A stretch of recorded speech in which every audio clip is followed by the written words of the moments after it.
Hello everyone and welcome to another Company of Heroes 2 multiplayer cast, first day cast I might add. So as always I am Pew Pew Choo Choo and today we will be playing the only real game mode for auto match is well, this victory point system, right?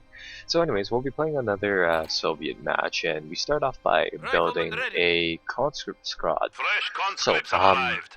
last time we played on a fairly urban map. We learned to use demolition charges and we learned to do various different things with our units. This time we're going to be looking at combat on this kind of like, it's more or less of a hilly map. It's kind of elevated. Again, I don't have the map names, but anyways, let's get started. Oh, yes, and we also talked about the importance of fuel points, and that's kind of why me and this guy both rushed this point immediately despite not going for anything else, simply because taking these things are crucial in the early phase of the game. They're actually more valuable We have than more victory conscripts points at our in some disposal. conditions. So we grab that, and that's going to give us a technological lead later on. Well, the enemies bring in a few of these little MG42 things to just kind of sprinkle on our troops. One of the things that you really have to be doing is you have to be spreading out your units, simply because those MGs are rather vulnerable to being flanked. Bear in mind that the Molotov cocktail here, it's actually a researchable thing that you have to buy from your HQ unit, and it actually costs a little bit of money and fuel to buy. But once you have it, it's absolutely devastating against these MG42s. So, my ally here has been clearing up his MG42s pretty well. I mean, he's doing a little bit of damage, and he's really keeping them down on download, right? So what I do here is that as soon as we find that second one, I get my troops to get that speed benefit, rush a Molotov right on top of there, and that should burn off those troops right away. I've got to say, this little early push play really set up the stage for a little more, so take one of those MGs down, come over here, take another one of those down, and that's simply due to Molotovs and good flanking right there. So me and Von Niscu over here both grab an MG. You know, that's kind of the power of flanking and mollies. So we kind of take that right away. This game, last game I talked about how playing as the Soviets, you almost have practically unlimited manpower, simply because from what I can tell, you can actually get so much and you can just keep pumping out units that it honestly doesn't matter. So with that said, I'm going for a 3 conscript unit build and grabbing 2 of these engineer squads. So we're grabbing quite a lot of units, and of course we do have that MG that we got later on. You know, what I'm seeing a lot of recently is people putting up defensive builds, and essentially that's what the person at middle is going for here. So if I disable the Fog of War here, you'll notice that first and foremost he goes with an odd support unit build, and I think Molotovs are really helpful for this. But the other thing is that for the entirety of the game, I mean, he's been building like sandbag barricades, or rather these wire mesh barricades, so that's kind of a little bit of a problem. Another good little thing that you can do with the Molotovs is that because these infantrymen, these conscript squads, they are medium range infantry / long range infantry, is that you kind of want to keep them in cover, and you kind of want to deny the enemy cover, right? So as you saw there, I dropped a molly on top of this. I don't know what this is.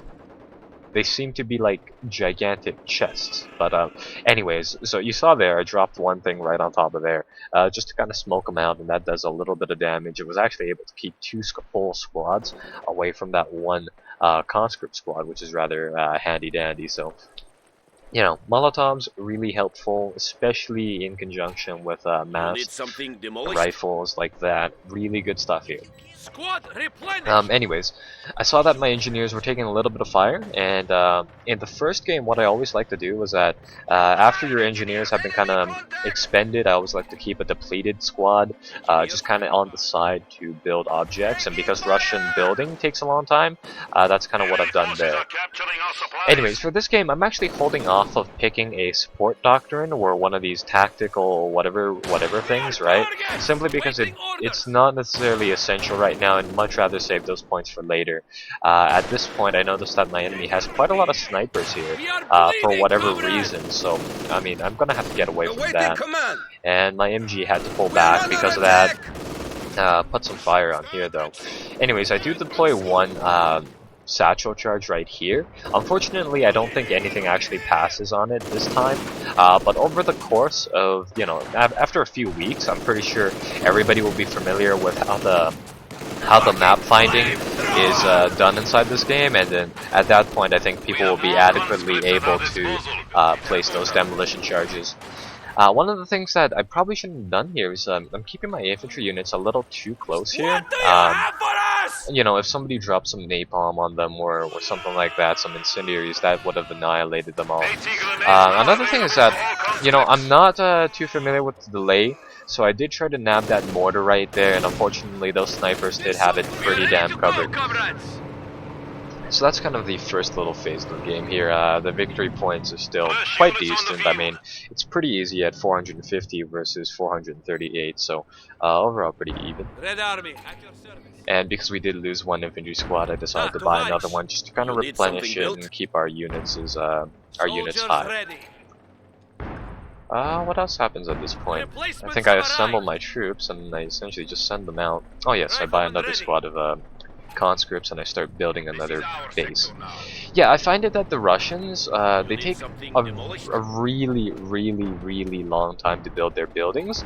So, you know, plan for those early, keep building buildings throughout the game. As soon as you finish one, try to build the other one, because there's only 2 real tech buildings, so you only have to build 2 of the early tech well, rather 1 out of the 2 early tech buildings, and then 1 out of the late tech buildings. So I mean, if you have a preference over one or the other in terms of late tech and early tech, you can tech up really fast inside this game.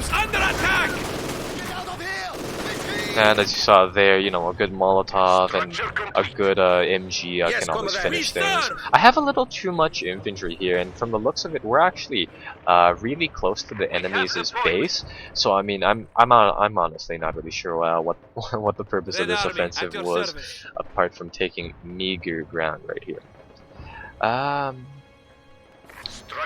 You know, I was playing around with the sandbags because from the looks of it, the Soviet troops aren't actually able to build anything like concrete, except for those like little barricade things, and yeah, it's not that helpful. Waiting for your command. See some more infantry here, so I didn't see that guy doing the humps on the ground, but anyways, we try to eliminate them and we get a few good hits off of them. Either way, I mean, whenever there's a casualty, it takes out a little bit of resources, so that's always good, right? The mistake my enemy made here was that he moved his snipers up, and those snipers, they live on a dice roll. I mean, if you can get your infantry right up next to them, they will die really fast. I mean, 2 shots and they're dead, right? So that's kind of that. During this process, we're trying to clear out the middle of the map here. From the looks of it, he actually managed to box in his engineers inside his little barricade thing over there. And I leave the MG right here simply because it was fairly effective just kind of sitting here, and it is a major game changer for a little bit. So anyways, I just get my troops to re-heal up, get their supplies all ready, and I kind of move up. Up until now, I mean, in the back, all I've been doing is building a few fuel depots, and it's 15 minutes in the game, and I have 350 fuel, more than enough that I need. And, well, because of that, I mean, right now, I'm not in a hurry to get any tech ups, simply because it looks like my opponent isn't, and I feel like there's no real reason to go for a tech advantage, simply because your opponent will try to do the same thing the moment you bring it up. And, well, personally, I feel like the basic units are a lot more funner to play with and a lot more easily manageable than the late units. So, keeping up with that, I decided to just kind of wait it out. I think he does snipe my lone engineer over here, which is taking cover behind a rubber wheel in a little bit. Yeah, there we go. Just as he's about to cap the point too, unfortunately. Yeah, but my allies bring up tanks, and the problem with bringing up tanks is that it encourages your opponent to build anti-tank infantry, which to me isn't necessarily the best thing. I'd much rather having my opponents just keep their infantry. Yeah, kind of a odd trade-off here. But what I'm essentially waiting for is last game I played with that guard motor coordination tactics doctrine, and the nice thing about it is that you can summon those 2 T-34 85s as soon as you have those 8 command points. And well, at this point, I have, like, to me the game's finished, right? I mean, the enemy hasn't been able to bring up anything particularly deadly, so I'm just waiting for those command points to accumulate. I mean, at this point I have ample fuel and I have ample manpower, so I thought about calling in some of those T-34s if I do need to. And that's essentially this period inside the game. You know, we have all 3 command points, or rather victory locations, and it's going to be a little bit of a sit-down war for the next little bit. So we're going to wait this one out. Whatever my opponents here can do, they probably won't be that successful. Man down! Enemy contact! Yeah, so we do a little push here. Unfortunately, we weren't able to get the MG set up in time. It would seem as though those flamethrowers are actually really good against those MG teams. And you may have noticed that my units dipped into the fire right there for a little bit. From the looks of it, the first few seconds of being in the flames don't do anything except for very minor damage. So during that time, it's like fine to keep your units there, but you have to pull out immediately. So anyways, I call in my tanks now that I have 4 command points, and because well, I noticed that I already have almost enough fuel. Actually, I have more than enough fuel to get these medium tanks back onto the field, right? So I could buy another pair, and well, it looks like the front is alright. I mean, we have massed concentrations of tanks over here, a few MGs, still have my infantry up over here, and it looks like our tanks are going really deep into their lines, right? So I mean, everything is fine until I notice that Panther tank. Now at this point I'm thinking, would 4 T-34s handle that Panther tank? Would 2 Panzer IVs handle that tank? Well, truth be told is that I don't know yet. I didn't fight that thing, but I'm thinking of doing a base rush at the moment, actually.